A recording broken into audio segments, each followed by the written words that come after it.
नमस्कार, DD news पर आप देखना शुरू कर चुके हैं हमारी खास चर्चा का प्रोग्राम। मैं हूं लाल चंद्र सिंह। आप में से बहुत से लोग हिंदुस्तान एरोनॉटिक्स लिमिटेड यानी HAL कंपनी को तो जरूर जानते होंगे और खासतौर पर राफेल सौदे के दौरान विपक्ष के नेताओं की जुबान से इस कंपनी का नाम तो जरूर ही सुना होगा। लेकिन यह सुना होगा कि मोदी सरकार तो इस कंपनी को बर्बाद कर रही है। लेकिन इस झूठ के ऊपर आज सच बिल्कुल सामने है। आज आपको यह जानकर खुशी होगी कि कैसे पीएम मोदी के नेतृत्व में HAL 1.35 लाख करोड़ रुपए की कंपनी बन गई है और HAL के शेयर 2013 की तुलना में 5 गुना तक उछल चुके हैं। और बात सिर्फ HAL की नहीं है, बल्कि रक्षा क्षेत्र में स्वदेशी उत्पादन और निर्यात में आज भारत नई इबारत लिख रहा है। आज की चर्चा हम इसी पर करेंगे, जुड़ेंगे खास विशेषज्ञ मेहमान भी। लेकिन पहले देखते हैं कि आज जब विपक्ष के झूठ के ऊपर सच सामने आया तो सरकार ने क्या कुछ कहा है। केंद्रीय मंत्री राजीव चंद्रशेखर ने कांग्रेस सरकार पर आरोप लगाते हुए कहा कि राहुल गांधी ने कुछ साल पहले हिंदुस्तान एरोनॉटिक्स लिमिटेड यानी HAL की आलोचना की थी और लोगों का ध्यान भटकाने और गुमराह करने के लिए झूठ का सहारा लिया था। उन्होंने कहा था कि HAL एक ऐसी कंपनी है जो बीमार पड़ने वाली है। आज देश की जनता को जश्न मनाना चाहिए कि किस तरह HAL 1.35 लाख करोड़ रुपए की कंपनी बन गई है। HAL के शेयर 2013 की तुलना में 5 गुना बढ़ गए हैं। हमारे पब्लिक सेक्टर कंपनीज LIC हो या HAL हो या स्टेट बैंक ऑफ इंडिया हो, उनके बारे में झूठ बोलना और लोगों को भड़काना कि हमारे सरकार इन पब्लिक सेक्टर यूनिट की ओर एक तरह से खराब व्यवहार कर रहा है। आप देख रहे हैं आज HAL का शेयर जो है 5 गुना 2013 से आज तक अगर देखेंगे 9 साल में 5 गुना बढ़ गया है। ये बना है HAL देश के एक नंबर 1 कंपनी मोटे मोटे तौर पे 1.5 लाख करोड़ का वैल्यू है कंपनी का।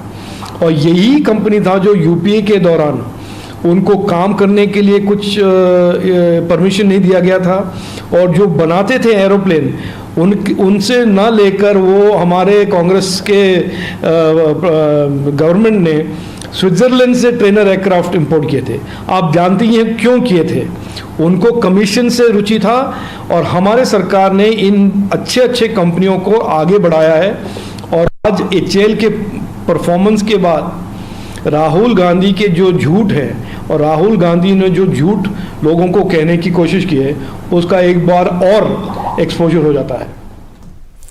तो ये आज सरकार ने बात रखी कि किस तरह से झूठ फैलाया जा रहा था और जो हकीकत है वो कितना अलग है। तो क्या कुछ मुख्य बातें हैं, आप जरा अपने टेलीविजन स्क्रीन पर देखिए कि HAL की उड़ान जो है वो आत्मनिर्भर रक्षा क्षेत्र का इशारा कर रही है।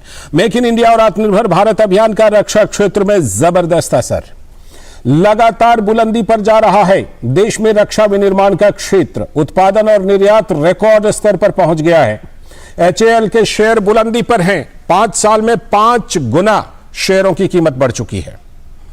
5 साल में कंपनी का शेयर 789 रुपए से बढ़कर 3,900 रुपए के करीब पहुंच गया। कंपनी के शेयर ने निवेशकों को 300% का मल्टी बैगर रिटर्न भी दिया है। पिछले 5 साल की बात करें तो HAL के शेयर में 388.77% की बढ़ोतरी हो चुकी है। कंपनी ने बाकायदा अपने शेयर धारकों को डिविडेंड भी दिया है। और HAL के बारे में याद कीजिए, विपक्ष ने लगातार झूठ फैलाने का काम किया था। अब सच सामने आ चुका है। विपक्ष का आरोप था कि मोदी सरकार के दौर में HAL के पास कोई ऑर्डर ही नहीं है। याद कीजिए, राफेल सौदे के समय कांग्रेस ने HAL को लेकर चलाया था झूठा कैंपेन और अब कांग्रेस के दावों की पोल खुल चुकी है। केंद्रीय मंत्री राजीव चंद्रशेखर ने कहा राहुल गांधी ने कुछ साल पहले HAL की आलोचना की थी। लोगों का ध्यान भटकाने और गुमराह करने के लिए राहुल गांधी ने लिया था झूठ का सहारा, यह राजीव चंद्रशेखर का कहना है। राहुल गांधी ने कहा था कि HAL एक ऐसी कंपनी है जो बीमार पड़ने वाली है, लेकिन हुआ ठीक उल्टा। आज देश की जनता को जश्न मनाना चाहिए कि किस तरह HAL 1.35 लाख करोड़ रुपए की कंपनी बन गई है। HAL के शेयर 2013 की तुलना में 5 गुना बढ़ गए हैं। आत्मनिर्भर भारत पहल ने विदेशी स्रोतों से रक्षा खरीद पर खर्च को करने में भी बहुत मदद की है। मोदी सरकार के 9 साल की बात कर लीजिए, रक्षा क्षेत्र में स्वदेशी उत्पादन और निर्यात रिकॉर्ड ऊंचाई पर पहुंच गए हैं। साल 2022-23 में ही रिकॉर्ड 1 लाख करोड़ रुपए का रक्षा उत्पादन हुआ है और निर्यात की अगर बात करें तो बीते 9 वर्षों में 23 गुना की ऊंची छलांग के साथ इस साल भारत का रक्षा निर्यात कुल 16,000 करोड़ रुपए तक पहुंच चुका। तो ये वो डेटा हैं जो बता रहे हैं कि किस तरह से झूठ फैलाया गया था, लेकिन सच जो है वो अब बिल्कुल सामने आ चुका है। तो आज हम इसी पर चर्चा करने के लिए हमारे साथ जुड़ रहे हैं 2 खास मेहमान। हमारे साथ कॉमोडोर मुकेश भार्गव जी हैं, रिटायर्ड कॉमोडोर, चेयरमैन हैं defence innovations industry association DIIA के। बहुत बहुत स्वागत सर आपका। और साथ में हमारे साथ स्टूडियो में मौजूद हैं अजय बनर्जी जी, जो रक्षा मामलों के वरिष्ठ पत्रकार हैं। बहुत बहुत स्वागत अजय जी आपका भी। मैं शुरुआत करता हूं कॉमोडोर मुकेश भार्गव जी आपसे। सबसे पहली बात यह कि जो रक्षा उत्पादन में हम देख रहे हैं कि HAL कंपनी, DRDO, HAL, ये सब कंपनियों को जाना जाता है, उसमें भी HAL कंपनी को तो जरूर।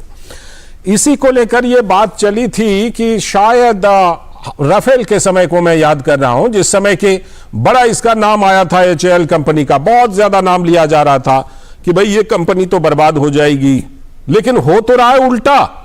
ऐसा क्या कुछ हुआ है इस दौरान पिछले कुछ सालों में जो कि हम ये देख रहे हैं कि इतना 5 गुना शेयर उछल गया और साथ में जो 300 गुना डिविडेंड दिया जा रहा है, ये इस तरह से ये क्या कुछ ऐसे कदम उठाए गए जिसकी वजह से आज ये नतीजा देखने को मिल रहा है?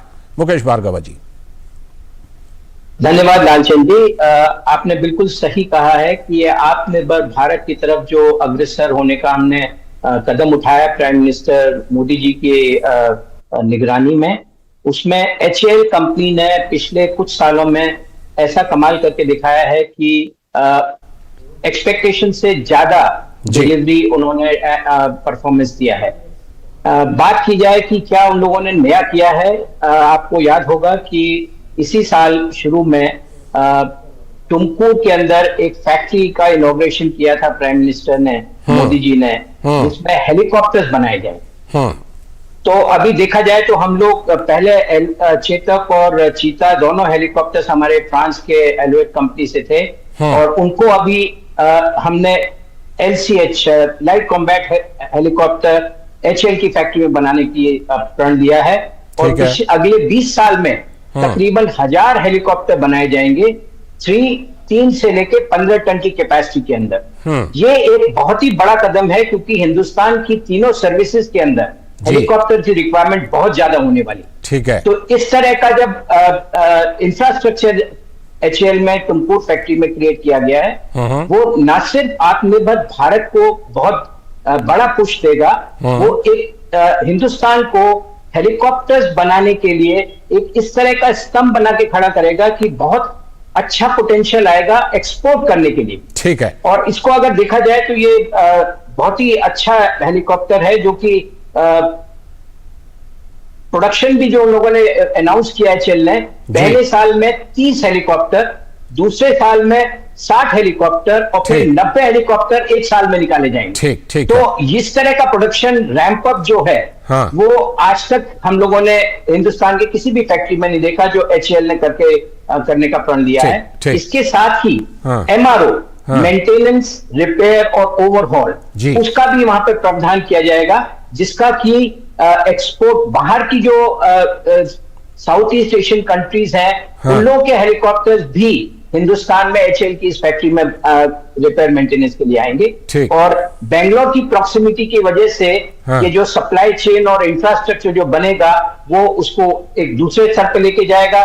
नए जॉब्स क्रिएट होंगे, स्कूल कॉलेजेस के अंदर करिकुलम आएगा जिसके अंदर की एविएशन के लिए और एरोस्पेस के लिए लोगों का ध्यान आएगा। तो इस तरह से चौमुखी विकास जो है आत्मनिर्भरता के लिए, ये एक HAL के इस कदम की वजह से मैं लौटता हूं आपके पास। और अभी इसकी अगर बात की जाए तो एरो इंजिन के लिए भी हम लोग बात, अभी प्राइम मिनिस्टर जब अमेरिका से लौट के आए हैं, तो एरो इंजिन को भी इंडिया में बनाने की बात की जा रही है, जिसके लिए भी करीब 10,000 एरो इंजिन की अगले 10 साल में जरूरत पड़ेगी। लौटता हूं आपके पास, और जब लौटूंगा तो खास तौर पर ये बात करूंगा कि सेना की जो हमारी सेना की जरूरतें हैं वो कितनी हम अपने यहां से स्वदेशी उत्पादन से पूरी कर रहे हैं। मैं उस पर आपसे चर्चा करूंगा लौटकर, लेकिन फिलहाल मैं अजय बनर्जी के पास चलता हूं, अजय बनर्जी जी के पास। अजय जी, जिस तरह से कि हम देख रहे हैं कि चाहे एचएएल कंपनी हो या तमाम कंपनियां हों, रक्षा उत्पादन और निर्यात के क्षेत्र में जो उछाल देखने को मिला है, आप तो लंबे समय से इस क्षेत्र को कवर करते रहे हैं, इस क्षेत्र में आपका तजुर्बा ऐसा है जो कि हम समझते हैं कि कई दशकों का तजुर्बा आपका होगा। लेकिन ये जो हाल में इतना ज्यादा उछाल आप देख रहे हैं, ये मोटे तौर पर हम मान लें कि मेक इन इंडिया जो रक्षा क्षेत्र में लागू किया गया, आत्मनिर्भर भारत की जो परिकल्पना की गई, उसका जो अभियान चलाया गया, उन सब का असर है ये? जी देखिए, रक्षा उत्पादन में सबसे पहली बात मैं आपके श्रोताओं को बता दूं, आपके लिसनर्स को बता दूं कि कोई भी चीज एकदम से नहीं होती, हर चीज के पीछे एक प्रक्रिया होती है। मैं आपको पिछले 20 साल ले जाता हूं। हिंदुस्तान एरोनॉटिक्स लिमिटेड ने एडवांस लाइट हेलीकॉप्टर बनाने शुरू किए। आज हमारे पास तकरीबन 300 हेलीकॉप्टर उस टाइप के उड़ रहे हैं, वेरियस उसके वेरिएंट्स हैं कई सारे।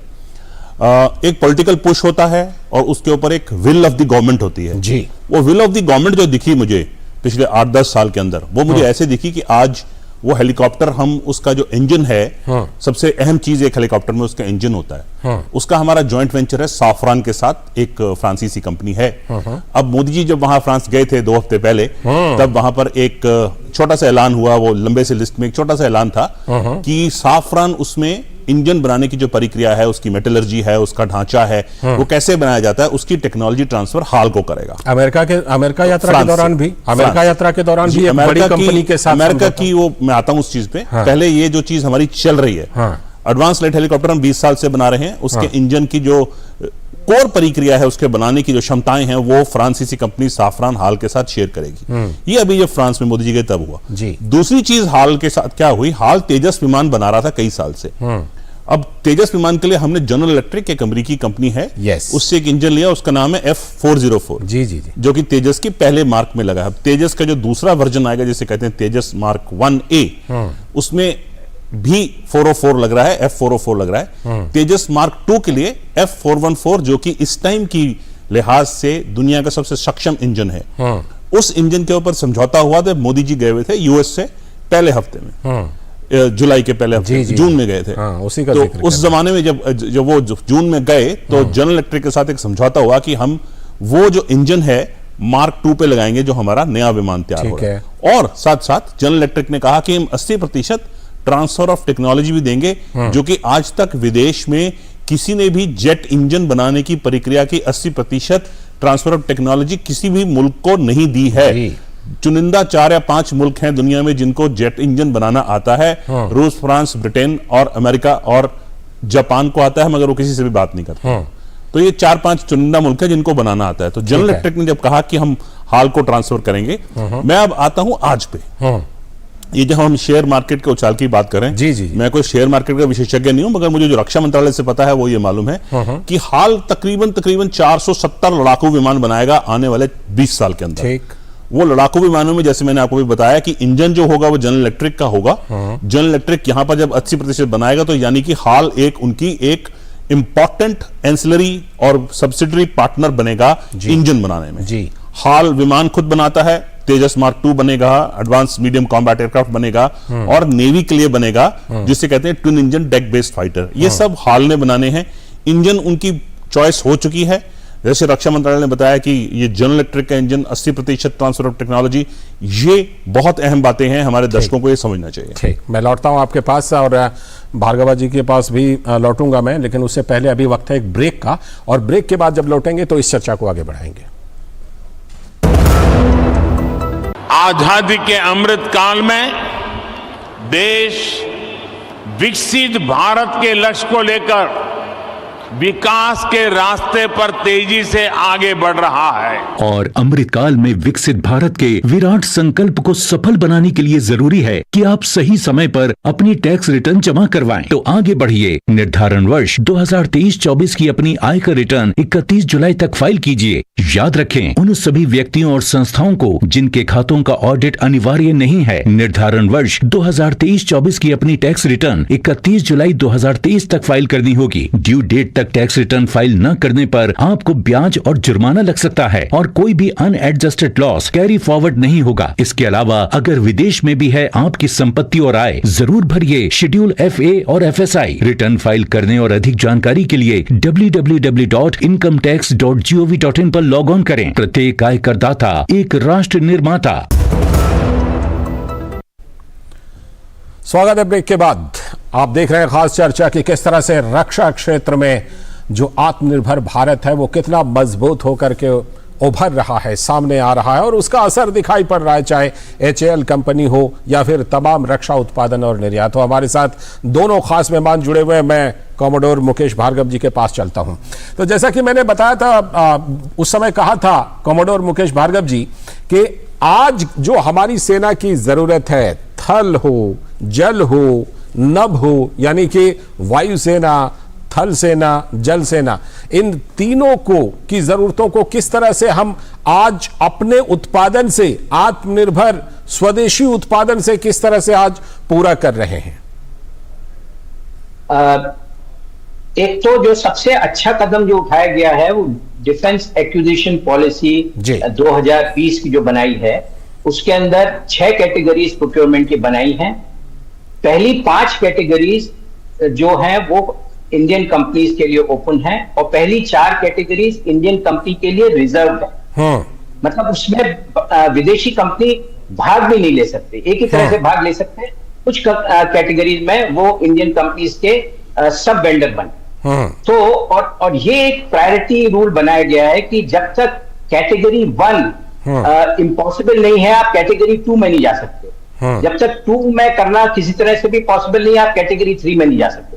और इस पिछले 10 साल में, 15 साल में जो हमारा इंडिजिनस इंडस्ट्रियल बेस जो है वो इस तरह से तरक्की किया है, न सिर्फ IT और ITES के अंदर बट मैन्युफैक्चरिंग के अंदर भी। इंडस्ट्री 4.0 अभी ऑलमोस्ट बहुत सारी कंपनीज के अंदर, L&T जिसमें मैं काम करता था उसके अंदर ऑलरेडी इंप्लीमेंट हो गया है। तो ये सब ऐसे तरीके हैं कि इंडियन इंडस्ट्री के लिए जितने भी प्रोक्योरमेंट कैटेगरीज हैं वो सब इंडियन इंडस्ट्री को ही मिलेंगे। तो ये एक आत्मनिर्भरता के लिए बहुत बड़ा कदम है। जहां तक एक्चुअल ऑन द ग्राउंड की बात है, अगर थल सेना की बात की जाए तो K9 वज्रा की 100 गन पहली बार L&T ने 3.5 साल के अंदर उनको डिलीवर करके दिया। और उससे आर्मी इतना खुश है कि वो अभी नेक्स्ट लॉट जो प्रोक्योरमेंट का है वो भी इंडियन कंपनी L&T को ही देना चाहती है। अगर नेवी की देखी जाए तो हमारे जो तीनों शिपयार्ड हैं उन्होंने बहुत अच्छा काम किया है। और प्राइवेट शिपयार्ड में भी जो L&T शिपयार्ड है उसने कोस्ट गार्ड के लिए शिप्स डिलीवर किए हैं और आगे भी अभी उन्होंने एक टाई अप किया है प्रधानमंत्री जी की यात्रा के समय। US नेवी के जो शिप्स जो पैसिफिक ओशन और इंडियन ओशन में ऑपरेट कर रहे हैं वो रिपेयर्स के लिए इंडियन शिपयार्ड L&T में आएंगे। ठीक है। और अगर एयर की तरफ देखा जाए तो जैसे अभी बताया कि 470 फाइटर एयरक्राफ्ट हैं, उसके अलावा 28 राफेल नेवल वर्जन्स अभी प्राइम मिनिस्टर जी जब फ्रांस होके आए हैं तो उसके लिए बात की गई है। इसमें से कुछ एयरक्राफ्ट वहां से बन के आएंगे और बाकी यहां पर HAL के अंदर बनाए जाएंगे। इसके अलावा जैसे मैंने मेंशन किया, helicopter, LCH light combat helicopter और IMRH integrated maritime reconnaissance helicopter. इसके अलावा एक और जो तबका है जिसके अंदर बहुत जबरदस्त रिक्वायरमेंट है वो है सिविलियन एरोस्पेस के लिए हेलीकॉप्टर्स, क्योंकि अभी हेलीकॉप्टर्स कमर्शियल पर्पस के लिए भी इस्तेमाल किए जाएंगे, प्राइवेट कंपनीज और डिजास्टर रिलीफ के लिए, इवैक्यूएशन के लिए, इमरजेंसी कैजुअल्टी इवैक्यूएशन के लिए। इसके अलावा जो इन्वेस्टमेंट एरोस्पेस सेक्टर में हुआ है पिछले 5 से 9 साल के अंदर, वो तकरीबन 4 से 5 गुना ज्यादा हुआ है। ठीक है। तो जब भी कुछ इन्वेस्टमेंट किया जाता है, उस इन्वेस्टमेंट का रिटर्न आता है in terms of revenue, in jobs के लिए, और ओवरऑल सप्लाई चेन जो बनती है, जिससे कि एमएसएमई एसएमई को भी काम मिलेगा और बड़ी कंपनी जो है वो इंटीग्रेशन का काम करेंगे। तो एक बहुत बड़ा जो पॉजिटिव इसके अंदर आया है कि अब इंडिया के अंदर system integration of aviation platform, helicopters, fighter aircraft का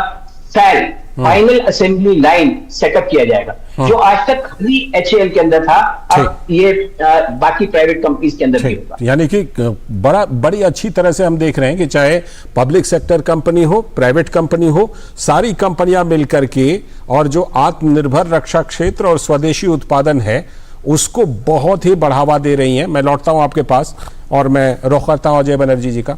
अजय बनर्जी जी, खास तौर पर यह भी अगर बात देखें तो मैंने पहले भी जिक्र किया था कि जिस समय राफेल का सौदा हुआ उस समय आम लोगों ने सबसे ज्यादा इस कंपनी का जो नाम सुना वो विपक्षी नेताओं के मुंह से सुना कि अब तो एचएएल बर्बाद हो जाएगी, अब तो एचएएल को बर्बाद कर दिया। लेकिन आप देखें कि आज ये कंपनी कमाल कर रही है, ये कमाल। और उस समय मुझे याद है, उस समय सरकार ने कहा था कि ये बेबुनियाद आरोप हैं, बेबुनियाद आशंका है, हम इस कंपनी को भी बहुत आगे बढ़ाएंगे, और आज वो चीज सामने आ रही है। तो ये नीतियों का ही असर है, सरकार की नीतियों का असर है कि चाहे एचएएल कंपनी हो या फिर बहुत सारी प्राइवेट कंपनी का जिक्र भी कमोडोर मुकेश भार्गव जी ने किया कि आज सारी कंपनियां मिलकर के और रक्षा क्षेत्र में आत्मनिर्भरता को हासिल कर रही हैं। तभी सरकार ने एक लंबी लिस्ट जो है उसको आयात से बाहर कर दिया है। जी बिल्कुल, पहले तो मैं आपके दर्शकों को ये समझा दूं और बता दूं कि ये जो चुनौतियां आई हैं नई भारत के ऊपर, हमारे चीन के साथ जो चल रहा है अभी स्टैंड ऑफ उस मुतल्लिक, प्राइम मिनिस्टर मोदी ने पिछले 3-4 साल में 3-4 बड़ी बातें करी हैं। एक तो मैज़ागन डॉक्स लिमिटेड मुंबई में जो सबमरीन बनाते हैं उनके साथ बहुत बड़ा काम हो रहा है। Garden reach ship builders and establishment Calcutta जो कि वॉरशिप बनाते हैं, उनकी जो प्रोडक्शन लाइन है वो तेज करी गई है। हिंदुस्तान एरोनॉटिक्स लिमिटेड को अश्योर किया गया कि इंजन भी आप ही बनाएंगे, जहाज भी आप ही बनाएंगे, हेलीकॉप्टर भी नया आप ही बनाएंगे और हेलीकॉप्टर के इंजन भी आप ही बनाएंगे। जी निजी कंपनियां जो हैं हमारी, कुछ बड़ी कंपनियां हैं, गोदरेज है, एल&टी है, टाटा कुछ काम कर रहे हैं एयरबस के साथ, लॉकहीड मार्टिन के साथ कर रहे हैं, बोइंग के साथ कर रहे हैं। जिनके मैंने नाम लिया है ये दुनिया की सबसे बेहतरीन, सबसे बड़ी कंपनियां हैं, लॉकहीड मार्टिन, बोइंग, एयरबस। यहां पर कुछ निजी कंपनियों के साथ काम कर रहे हैं। अब जो बात जहां खड़ी है आज, ये जो बातचीत चल रही है पब्लिक सेक्टर कंपनी हाल को चुनौती, इसमें कुछ दोष मैं हमारे मीडिया वाले भाइयों को भी दूंगा।